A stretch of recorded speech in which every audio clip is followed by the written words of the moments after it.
آگے بڑھتے ہوئے آپ کو بتائیں کہ نیشنل ہیلتھ سروس کے ریکارڈ کے مطابق برطانیہ میں کرونا وائرس کے خوف کے باعث لوگوں کی ہسپتالوں میں آمد میں نمایاں کمی واقع ہوئی ہے۔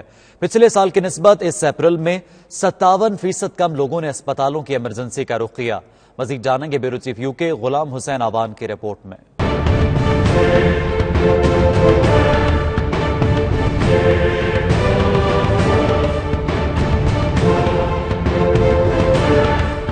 کورونا وائرس کی وبا نے دیگر بیماریوں کو تو ایسے جیسے بھلا ہی دیا ہو۔ اس درد کے سامنے دوسرے درد مان پڑنے لگے۔ خوف کے مارے گھروں میں بیٹھے لوگ روٹین کے چیک اپ سے بھی کترانے لگے ہیں۔ برطانیہ کے نیشنل ہیلتھ سروس کی رپورٹس کے مطابق گزشتہ سال اپریل میں 21 لاکھ افراد نے ہسپتالوں کی ایمرجنسی سے رجوع کیا اور ایکسیڈنٹ کے واقعات کے حوالے سے ان کا ہاسپٹل میں آنا ہوا، لیکن اس سال اپریل میں صرف 9 لاکھ افراد نے ہسپتالوں کا رخ کیا۔ رپورٹس کے مطابق لوگ کورونا وائرس لگنے کے خطرے کے پیش نظر بیماری کو برداشت کر رہے ہیں مگر ہاسپٹل جانے سے گریزاں ہیں۔